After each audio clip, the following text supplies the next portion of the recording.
अब खबरें विस्तार से। आज कार्तिक पूर्णिमा है। आज के दिन स्नान दान का विशेष महत्व होता है। सनातन धर्म और संस्कृति में आज के दिन को सबसे शुभ फल देने वाला माना गया है। देश भर के नदियों में श्रद्धालु आस्था की डुबकी लगाने सुबह से ही जुटते नजर आए। इधर लौहनगरी जमशेदपुर के सोनारी स्थित दो मुहानी संगम पर हजारों श्रद्धालुओं ने आस्था की डुबकी लगाई और दान पुण्य कर समाज और परिवार कल्याण की कामना की। मान्यता है कि आज के दिन गंगा स्नान से मोक्ष की प्राप्ति होती है। सुबह से ही स्वर्णरेखा और खरकई नदी के संगम पर लोग आस्था की डुबकी लगाते देखे गए और दान पुण्य करते नजर आए। नदी घाट पर पूजा कराने पहुंचे ब्राह्मणों ने कार्तिक स्नान की महत्व पर अपना प्रकाश डालते हुए कहा कि पूरा कार्तिक का महीना विशेष फल देने वाला होता है। इस माह को अमृत माह के नाम से भी जाना जाता है, जबकि कार्तिक पूर्णिमा के दिन स्नान और दान पुण्य करने से मोक्ष की प्राप्ति होती है। कार्तिक महीना एक एक दिन शुभ दिन होता है, जिसको अमृत दिन कहा जाता है। हिंदू संप्रदाय के लिए बहुत महान महीना है और ये पूरे महीना का निचोड़ कार्तिक महीना होता है, जिसको गंगा स्नान करके दान पुण्य करके कथा व्रता करा करके आदमी मोक्ष की प्राप्ति के कामना करता है।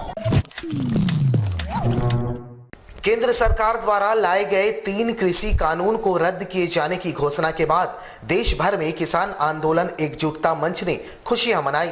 जमशेदपुर के साक्षी गोलचक्कर पर भी मंच के द्वारा खुशियां मनाते हुए राहगीरों के बीच लड्डू का वितरण किया गया। बता दें कि खुद देश के प्रधानमंत्री नरेंद्र मोदी ने 3 कृषि कानूनों को वापस लेने का ऐलान कर दिया है, जिसके बाद उन्होंने सभी किसानों को गुरुपर्व की बधाई दी और सभी से आंदोलन समाप्त करने का निवेदन किया। इसके बाद से ही किसान आंदोलन एकजुटता मंच के बैनर तले खुशियां मनाई जाने लगी। शहर के साक्षी गोलचक्कर पर ढोल नगाड़ों के साथ मंच ने खुशियां मनाई और लोगों के बीच लड्डू का वितरण किया, साथ ही से किसानों का जीत बताया।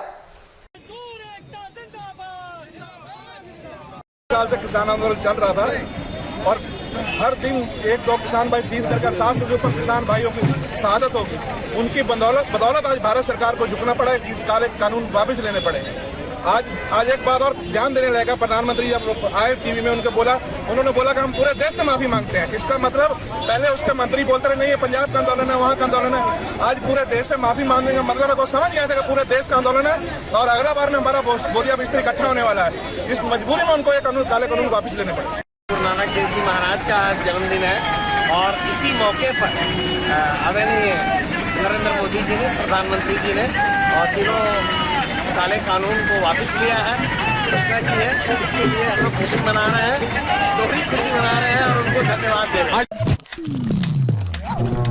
जमशेदपुर में धड़ल्ले से बिक रहे ब्राउन शुगर का कुपरिणाम अब खुल के सामने दिख रहा है, जहां एक ब्राउन शुगर बेचने वाला युवक ने सीताराम डेरा थाना क्षेत्र अंतर्गत कल्याण नगर में एक होटल में तोड़फोड़ की, जिसके बाद स्थानीयों ने सड़क को जाम कर जोरदार प्रदर्शन किया। कल्याण नगर स्थित विशाल होटल में शुक्रवार सुबह करीब 10:30 बजे क्षेत्र के निवासी रोशन नामक युवक ने पहुंचकर वहां नाश्ता किया। जब होटल के मालिक ने उससे खाने के पैसे मांगे तब रोशन ने होटल में तोड़फोड़ की और फरार हो गया। इसके बाद ही स्थानीय आक्रोशित हो उठे और भुइयाडीह मुख्य सड़क को जाम कर आगजनी करते हुए प्रदर्शन शुरू कर दिया। इन्होंने आरोपी को गिरफ्तार करने की मांग उठाई। वैसे होटल मालिक के अनुसार आरोपी रोशन क्षेत्र में ब्राउन शुगर बेचने का काम करता है और पूर्व में भी वो जेल जा चुका है और उसके द्वारा क्षेत्र में नशे के कारोबार को धड़ल्ले से चलाया जा रहा है। लगभग 1 घंटे तक मुख्य सड़क को जाम रखा गया। मौके पर पहुंचे पुलिस प्रशासन के समझाने बुझाने और जल्द से जल्द आरोपी को गिरफ्तार करने के आश्वासन के बाद जाम को हटाया गया। सुबह से रोशन कुमार का नाम का लड़का बस्ती में ब्राउन शुगर बेचता है। आज सुबह आया 10:30 बजे के करीब और हॉकी लेके आया और पूरा हम लोग का काउंटर तोड़ दिया सर। समोसा काउंटर, घर में कस्टमर भी थे, उनको भी चोट लगा है और सर तोड़ के कैमरा भी तोड़ने का कोशिश किया गया है और तोड़ के और वो चला गया, बाइक से भाग गया। इसके ऊपर पहले भी ब्राउन शुगर केस में वो जा चुका है और फिर छूट के आया है सर, तो यहाँ फिर से ब्राउन शुगर बेच रहा है बस्ती। कल्याण नगर में ये इसी में कल्याण नगर के का एक लड़का सुबह में आया और इसका शीशा तोड़ दिया है, चाकू को दिखाया है, बाकी के 10 तक उनकी कार्रवाई की। हाँ, गिरफ्तारी और मेरी जो भी किस्मत कार्रवाई। जमशेदपुर में सेंट्रल गुरुद्वारा प्रबंधक कमेटी ने भी कृषि कानूनों को वापस लिए जाने के घोषणा के बाद खुशियां मनाई। साक्षी स्थित 9 नंबर गोलचक्कर पर इनके द्वारा इस फैसले के स्वागत में आतिशबाजी की गई। साथ ही राहगीरों के बीच लड्डू का वितरण किया गया। मौके पर सीजीपीसी के तमाम पदाधिकारी समेत सिख समाज के कई नेतागण मौजूद रहे। सीजीपीसी के प्रधान गुरमुख सिंह मुख्य ने कहा कि फिलहाल देश के प्रधानमंत्री के ऐलान से किसानों को आधी जीत मिली है और जिस दिन संसद से नियमों के तहत इसे पूर्ण रूप से हटाया जाएगा उस दिन किसानों की पूर्ण जीत होगी। इस संघर्षशील सिखों ने जो किसानों के हक के लिए, सच के लिए लड़ रहे थे, आज उनके सामने, उनके संघर्ष के सामने, सिखों के संघर्ष के सामने केंद्र सरकार के प्रधानमंत्री जी को आज मजबूरन 3 काले कृषि कानून को वापस लेना पड़ा। किसानों के जो शहीद हुए हैं, मैं आज के इस मौके पर उन शहीदों को कोटान कोट प्रणाम करता हूं और उनके परिवार के प्रति हमदर्दी व्यक्त करता हूं और आशा व्यक्त करता हूं कि आज हमारी आधी जीत हुई है। जो माननीय प्रधानमंत्री जी ने संबोधन के दौरान कृषि कानून वापस लेने की बात कही है, हमारी पूरी जीत उस दिन होगी जिस दिन सदन में प्रस्ताव लाकर काले कृषि कानून को वापस लिया जाएगा। राज्य के पूर्व मुख्यमंत्री सह भाजपा के राष्ट्रीय उपाध्यक्ष रघुवर दास शुक्रवार को सरायकेला पहुंचे, जहां उन्होंने बीरबास पहुंच पद्मश्री सम्मान पाने वाली छुटनी महतो को पुष्प गुच्छ देकर और शॉल ओढ़ाकर सम्मानित किया।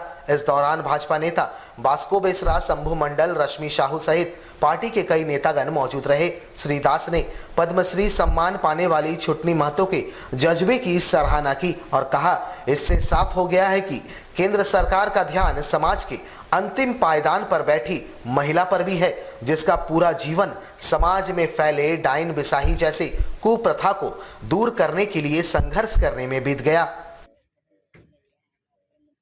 रघुवर दास आया था मेरे से मिलने के लिए, तो हमको बहुत बढ़िया लगा और थोड़ा हमारा हौसला बढ़ गया। आश्वासन हमको यही मिला, थोड़ा हमारा हौसला बढ़ गया ताकि हम जो में काम कर रहे थे वो वही न तक से जो आ गया, ताकि हमको उसको इतना अच्छा लगा कि चलो अगर हम जो इसे काम कर रहे हैं और थोड़ा बढ़ के हम काम करेंगे और ये डायन विषय को खत्म कराने का प्रयास में रहेंगे और खत्म करा के हम अभी तो हम जितना दिन जिंदा रहेंगे, लड़ते रहेंगे, लड़ रहे हैं, करते रहेंगे, हम भी कुछ हो जाएंगे तो हमारा बहू जो है उसको हम MSc पढ़वाए हैं, वो लोग करेगा, हर सब ये लेके ग्रुप लेके काम करेगा। गौरव का विषय है कि सरायकेला के एक सुदूर ग्रामीण क्षेत्र में रहने वाली एक महिला जो जमीनी स्तर पर वर्षों से जो झारखंड में हमारा डाइन विश्व कुप्रथा को समाप्त करने के लिए जो समाज के प्रति जो इनका दायित्व था उसको पूरा करने का काम कर रहे हैं, वैसे लोग को आज हमारे आदरणीय प्रधानमंत्री मोदी जी, जिनकी कोई पहचान नहीं है लेकिन वो देश के लिए, समाज के लिए, समाज सेवा का काम करने वाले लोग को आज पद्मश्री से सम्मानित किया जा रहा है। ये निश्चित रूप से झारखंड के लिए गौरव का विषय है। प्रधानमंत्री नरेंद्र मोदी ने गुरु पूर्णिमा के मौके पर राष्ट्र के नाम अपने संबोधन में कृषि बिल 2021 को लेकर आंदोलित किसानों को बड़ी सौगात दी, जहां उन्होंने आज कृषि बिल 2021 के तीनों कानूनों को वापस लेने की घोषणा कर दी, जिसके बाद देश के राजनीति में बड़ा बदलाव देखा जा रहा है। देश भर से राजनीतिक प्रतिक्रियाएं सामने आ रहे हैं। इस बीच झारखंड के जमशेदपुर में राज्य के पूर्व मुख्यमंत्री सह भाजपा के राष्ट्रीय उपाध्यक्ष रघुवर दास ने पीएम के फैसले को स्वागत योग्य बताते हुए कहा कि इससे आंदोलित किसानों को राहत मिलेगी। उन्होंने सभी आंदोलित किसानों से आंदोलन समाप्त कर अपने घर परिवार के साथ गुरु पर्व मनाने की अपील की। साथ ही उन्होंने राज्य के लोगों को गुरु पूर्णिमा की शुभकामनाएं दी। आज कार्तिक पूर्णिमा और गुरु पर्व का पर्व है, तो मैं सर्वप्रथम समस्त झारखंड वासी देशवासियों को कार्तिक पूर्णिमा और गुरु पर्व के अवसर पर हार्दिक शुभकामनाएं। आज के इस पवित्र दिन हमारे देश के लोकप्रिय प्रधानमंत्री आदरणीय मोदी जी ने छोटे किसानों के हित में जो 3 कानून पार्लियामेंट के अंदर बनाने का काम किए थे, लेकिन हमारे विपक्षी पार्टी और कुछ किसान संगठनों ने जो किसानों के हित में जो कानून बने थे उनका सही ढंग से प्रचार न कर किसानों को गुमराह करने का काम किया। फलस्वरूप जो कानून किसानों के हित में थे और किसान नहीं समझ पाने के कारण जो आंदोलन हो रहे थे उससे दुखी होकर आज इस पवित्र दिन पर हमारे प्रधानमंत्री मोदी जी ने उस कानून को वापस लेने का निर्णय लिया, जिसका हम सभी स्वागत करते हैं। मैं सभी किसान आंदोलनकारियों से अपील करता हूं कि माननीय प्रधानमंत्री जी की घोषणा के बाद सभी किसान संगठन आंदोलन को समाप्त करें और गुरु पूर्णिमा और कार्तिक पूर्णिमा को हर्षोल्लास के साथ अपने अपने गांव में अपने अपने क्षेत्र में मनाएं। जमशेदपुर के आजाद नगर थाना अंतर्गत पारडी स्थित सिटी इन होटल के समीप एक बड़ा हादसा हो गया, जहां एक बाइक सवार युवक के पांव को एक ट्रक ने कुचल दिया। आनन फानन में घायल को इलाज के लिए टाटा मुख्य अस्पताल भेज दिया गया। वहीं स्थानीयों ने इसके खिलाफ एनएच मुख्य सड़क को जाम कर दिया। बताया जाता है कि घायल युवक का नाम सुशील यादव है और वो पारडी बस्ती का रहने वाला है। वह इलेक्ट्रीशियन का काम किया करता था।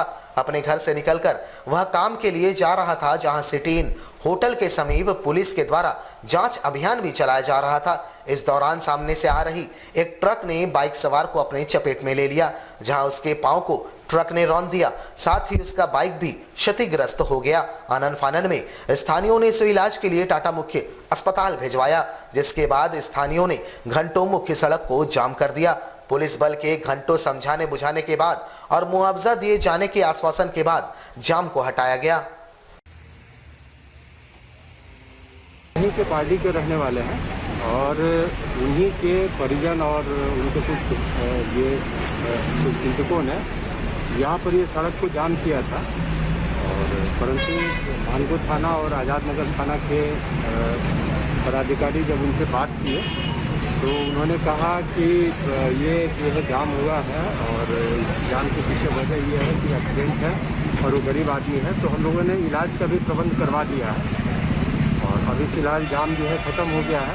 क्योंकि चेकिंग यहाँ पर जो है कि जो इंटर डिस्ट्रिक्ट चेक पोस्ट है, कोविड के मद्देनज़र इंटर डिस्ट्रिक्ट चेक पोस्ट की स्थापना यहाँ पर जिला प्रशासन के द्वारा की गई है कि जिला के अंदर में जो भी बाहरी व्यक्ति ये जो है प्रवेश करते हैं तो उनका कोविड का जांच किया जाता है और साथ ही साथ जो है कि यातायात संबंधी भी जो है कि जांच होता है।